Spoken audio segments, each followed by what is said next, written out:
नमस्कार, मैं राहुल कोटियाल। हफ्ते भर मची राजनीतिक घपरोल की पतरी बांचने हम एक बार फिर से हाजिर हैं अपने साप्ताहिक कार्यक्रम के साथ, जिसका नाम है एक्स्ट्रा कवर। इस हफ्ते इंडियन एक्सप्रेस के हवाले से एक ऐसी खबर आई कि सरकार की स्तुति गाने वाले फसकानंदों की पौबहार हो गई। प्रदेश के सूचना विभाग ने भी इसे पूरे उत्साह से साझा करते हुए बताया कि हमारे मुख्यमंत्री पुष्कर सिंह धामी देश के सबसे ताकतवर भारतीयों की सूची में 32वें स्थान पर आ गए हैं, जबकि पिछले साल वे 61वें स्थान पर थे। हमारे सीएम साहब को देश के सबसे हैंडसम सीएम का खिताब पहले ही मिल चुका है। अब शक्तिशाली भारतीयों की लिस्ट में भी जब उनका नाम 32वें नंबर पर आया है तो उनके समर्थकों में उत्साह का माहौल होना स्वाभाविक ही है। पहली छेवल बूढ़ गितांग, अब तो नाती जीवे। वैसे शक्तिशाली भारतीयों की ये सूची इंडियन एक्सप्रेस हर साल जारी करता है, जिसमें नेताओं से लेकर फिल्मी सितारों तक और उद्योगपतियों से लेकर खेल जगत के सितारों तक सबको रल्याते हुए एक कचमोली बनाई जाती है, जिसका नाम होता है इंडियन एक्सप्रेस पावर लिस्ट। बीते एक दशक से इस लिस्ट में सबसे ऊपर जो दो नाम लगातार बने हुए हैं, उनका अंदाजा आपने लगा ही लिया होगा। नहीं, अडानी अंबानी नहीं, बल्कि नरेंद्र मोदी और अमित शाह। अडानी अंबानी भी टॉप में ही हैं, लेकिन उनका नंबर थोड़ा ऊपर नीचे होता रहता है। जैसे इस बार मुकेश अंबानी राहुल गांधी से एक पायदान नीचे 10वें नंबर पर हैं और गौतम अडानी 11वें नंबर पर। पूरी लिस्ट में बहुलता भाजपा और संघ के लोगों की ही है, लेकिन कई अतरंगी ट्रेंड भी सूची में देखे जा सकते हैं।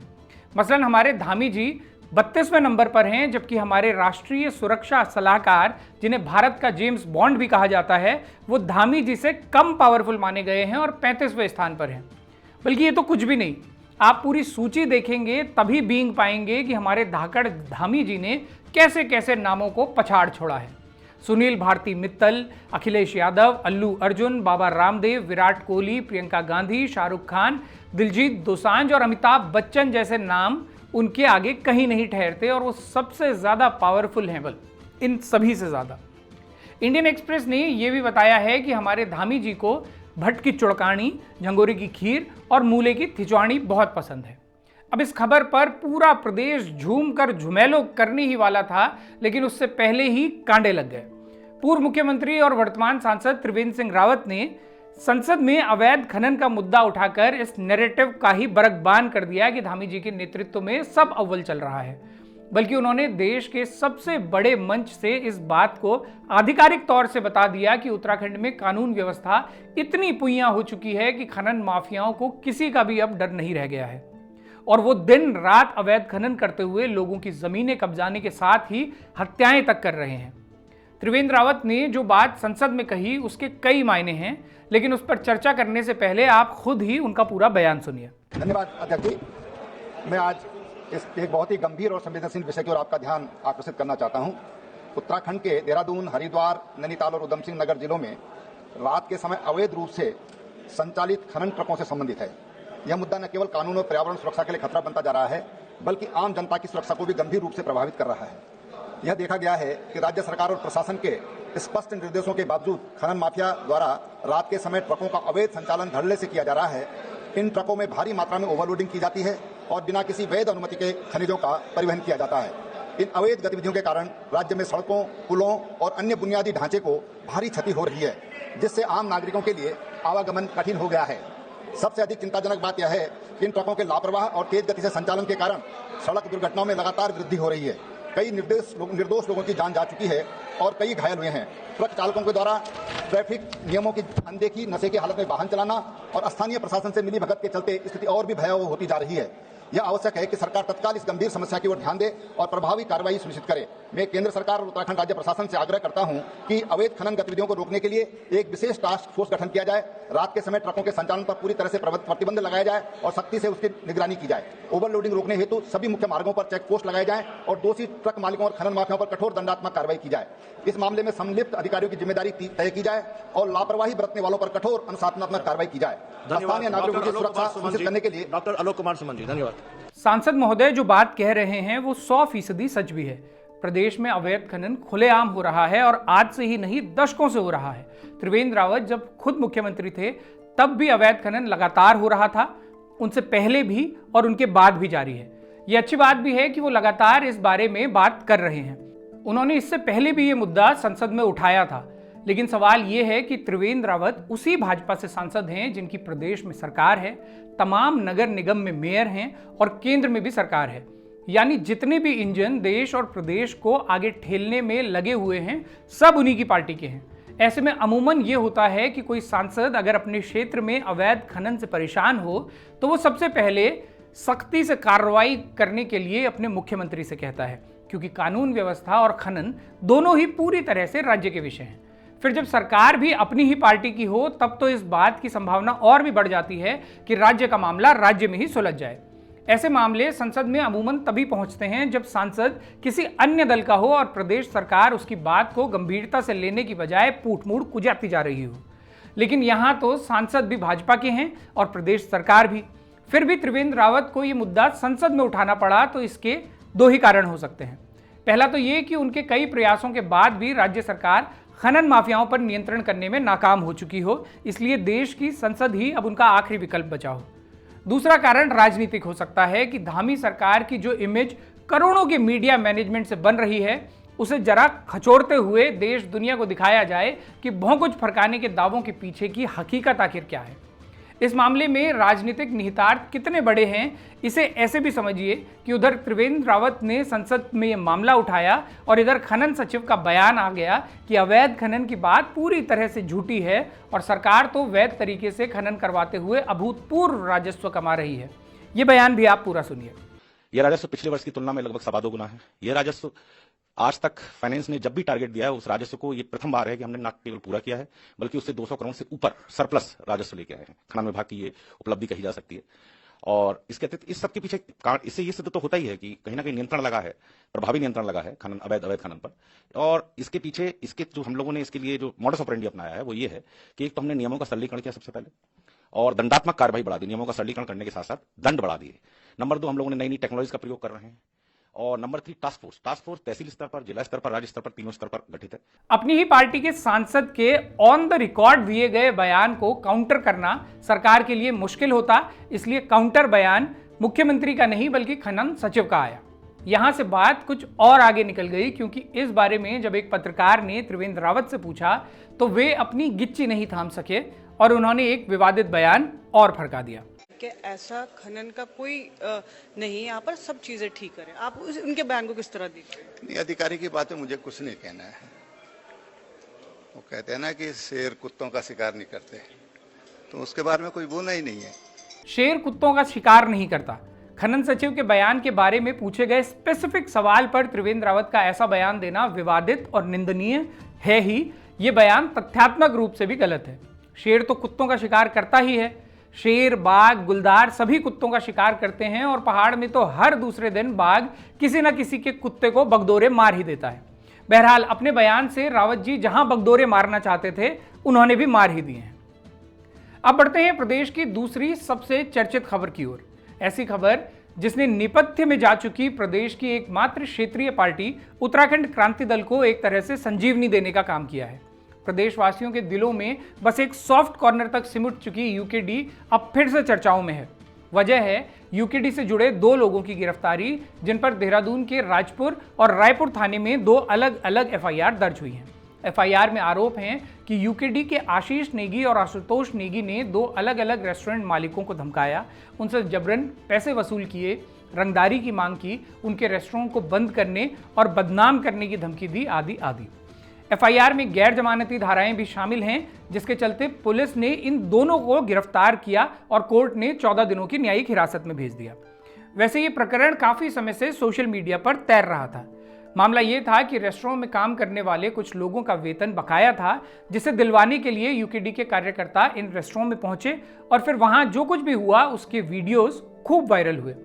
वायरल इसलिए भी हुए क्योंकि ये मामले सिर्फ किसी कामगार को उसके हक के पैसे दिलवाने तक ही सीमित नहीं थे, बल्कि इन मामलों में मुद्दा ये बनाया गया कि पहाड़ी मूल के कामगारों को वेतन नहीं दिया जा रहा। एक वीडियो में तो ये भी मुद्दा बना कि रेस्टोरेंट में पहाड़ी गाने क्यों नहीं बजाए जाते और आगे से सिर्फ गढ़वाली, कुमाऊनी और जौनसारी गाने ही बजाए जाएं। इन वीडियोस पर कई लोगों ने यह आपत्ति भी दर्ज की कि इस तरह से पूरे मामले को पहाड़ी मैदानी के ध्रुव में बांध देना और राज ठाकरे मार्का पॉलिटिक्स को यहां शुरू करना ठीक नहीं है। लेकिन एक बड़े वर्ग का समर्थन भी यूकेडी को इस दौरान मिला, जिन्होंने इस एग्रेशन को सही ठहराया। यूकेडी के लिए इस तरह से चर्चाओं के केंद्र में आ जाना वैसा ही सुखद रहा कि बदनाम हुए तो क्या नाम न होगा। इसलिए जिस यूकेडी ने राज्य गठन की शुरुआत से ही लगातार वनवास भोगने के बाद भी कभी हिंदू, मुस्लिम या पहाड़ी मैदानी नहीं किया था, अब वही यूकेडी शायद समझ गई कि राजनीति में हरक सिंह रावत का सूत्र ही काम आता है कि चर्चे, पर्चे और खर्चे बने रहने चाहिए। इसलिए उग्र क्षेत्रवाद के सहारे ही सही यूकेडी को सुर्खियां मिली तो उसने भी दाग अच्छे हैं वाला सिद्धांत अपना लिया। इस पर यूकेडी के युवा नेताओं की गिरफ्तारी ब्लेसिंग इन डिस्गाइज बनकर आई। अब उन्हें पहले से ज्यादा समर्थन मिल रहा है और विशेष तौर से युवा यूकेडी के साथ लामबंद हो रहे हैं। आशीष नेगी और आशुतोष नेगी की रिहाई की मांग तेज हो रही है। बॉबी पंवार, मोहित डिमरी, लूसुन टोडरिया जैसे युवाओं द्वारा बनाया गया स्वाभिमान मोर्चा भी इस मुद्दे पर यूकेडी के साथ खड़ा है और गिरफ्तार हुए युवाओं की रिहाई की मांग कर रहा है। एक्स्ट्रा कवर के पिछले 2 एपिसोड्स में हमने इसी बात पर चर्चा की थी कि क्या प्रदेश में अब नई राजनीति की शुरुआत हो रही है, जिसमें एक नया ध्रुवीकरण मजबूती से उभर रहा है। ध्रुवीकरण कैसा भी हो, वो समाज को बांटने का ही काम करता है, लेकिन उसके राजनीतिक मायने ऐसे होते हैं कि वो रातों रात नेता तैयार कर देता है। इसलिए सबसे ज्यादा सूट भी उन्हीं लोगों को करता है जिनके पास खोने के लिए कुछ नहीं होता। शून्य विधायकों वाली यूकेडी के लिए इसीलिए यह नया ध्रुवीकरण ऐसा मौका बनकर आया है कि उसे इसमें संभावनाएं नजर आ रही हैं। वैसे प्रदेश का अपना क्षेत्रीय दल मजबूत हो और राष्ट्रीय दलों की मोनोपोली टूटे, ये बात किसे अच्छी नहीं लगेगी, लेकिन ऐसा होना इतना आसान भी नहीं है। घाघ राजनीतिज्ञ ये अच्छे से समझते हैं कि उनके खिलाफ जब माहौल बनने लगे तो उसका प्रेशर कैसे रिलीज करवाना है। इसलिए अक्सर वो अपने दुश्मन के दुश्मन को पर्दे के पीछे से सपोर्ट करते हैं, ताकि उनका कोई एक दुश्मन इतना प्रभावशाली ना हो सके कि उनको ही पटकनी दे दे। अब इस मामले में भी ऐसी कई थ्योरी देखी जा सकती हैं और उन पर घंटों चर्चा हो सकती है कि पहाड़ी मैदानी के बढ़ते ध्रुवीकरण से किसे फायदा होगा और कौन इसकी कीमत चुकाएगा। लेकिन बॉटम लाइन यही है कि धर्म, जाति, क्षेत्रवाद जैसा कोई भी ध्रुवीकरण कुछ लोगों को सत्ता तक तो पहुंचा देता है, लेकिन समाज की दुर्गति करता है। पहाड़ियों के हितों की बात करना, उत्तराखंडी अस्मिता के लिए संघर्ष करना, खंडवार होते पहाड़ों के लिए लड़ाई लड़ना एक बात है, जबकि एक वर्ग विशेष को दुश्मन की तरह चिन्हित करके ध्रुवीकरण करना बिल्कुल अलग बात। आप इसे ऐसे समझ लीजिए कि पिछले 25 साल में उत्तराखंड की जो दुर्गत हुई है, क्या उसके लिए मैदानी मूल के लोग जिम्मेदार हैं? वो कौन लोग हैं जिन्होंने बीते 25 साल में सत्ता की मलाई चाटी है? कौन हैं जो लगातार मंत्री और मुख्यमंत्री रहे और जिनकी संपत्ति हर कार्यकाल में कई कई गुना बढ़ती चली गई? वो कौन हैं जिन पर आय से अधिक संपत्ति के आरोप हैं, पहाड़ के पहाड़ बेच देने के आरोप हैं, विद्युत परियोजनाओं से लेकर नेशनल हाईवे तक में कमीशन सपोर्टने के आरोप हैं, एक एक ट्रांसफर पर लाखों की घूस खाने के आरोप हैं? इन आरोपियों की सूची अगर आपको प्रमाणित तौर से न भी मिले तो भी हम और आप डंके की चोट पर यह कह सकते हैं कि इनमें 90% लोग पहाड़ी मूल के नेता ही हैं। इसलिए पहाड़ के दुश्मनों को अगर चिन्हित ही किया जाना है तो भाजपा और कांग्रेस में शामिल ऐसे लोगों का चिन्हीकरण करना जरूरी है जो इन घोटालों में शामिल रहे हैं। सरनेम देखकर चिन्हीकरण करने से एक बार फिर से प्रदेश की मवासी घाम ही लगने वाली है। राह यही है कि मुद्दों पर पकड़ बनाए रखिए और नजर इस बात पर कि कौन लोग पहाड़ के मुद्दों को गहराई से समझते हुए लंबी लड़ाई लड़ने की हिम्मत रखते हैं। इस हफ्ते एक खबर राज्य कर्मचारियों और पेंशनरों की परेशानी से जुड़ी भी आई कि उन्हें कैशलेस इलाज की जो सुविधा गोल्डन कार्ड के तहत मिलती थी, उस पूरी योजना पर ही अब संकट खड़ा हो गया है। इस योजना के तहत सरकार पर अस्पतालों की 100 करोड़ से ज्यादा की देनदारी बन चुकी है और इसलिए कई अस्पतालों ने अब गोल्डन कार्ड के तहत इलाज करने से ही इनकार कर दिया है। प्रदेश के एक सरकारी कर्मचारी ने इस संबंध में अपनी आपबीती हमें भेजते हुए जो लिखा है उसे आप देखिए। मैं उत्तराखंड सरकार में एक कर्मचारी हूँ। मेरी माँ का डायलिसिस एक निजी अस्पताल में चल रहा है। 2-3 महीने से अस्पताल गोल्डन कार्ड के तहत इलाज नहीं कर रहा और मुझे सारा ट्रीटमेंट कैश देकर करवाना पड़ रहा है, जबकि SGHS यानी स्टेट गवर्नमेंट हेल्थ स्कीम जब से आई है तभी से सरकारी कर्मचारियों के वेतन से एक अंश इसके लिए काटा जाता रहा है। अब स्थिति ये है कि मेरी पूरी सैलरी यहीं लग रही है। SGHS में मैंने कई बार कॉल किया लेकिन वहाँ से भी कोई मदद नहीं मिली।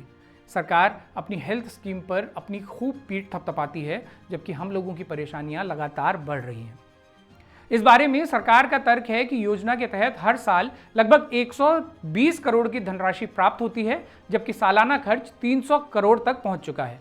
ऐसे में अस्पतालों की देनदारी ही 100 करोड़ से ऊपर की बन चुकी है।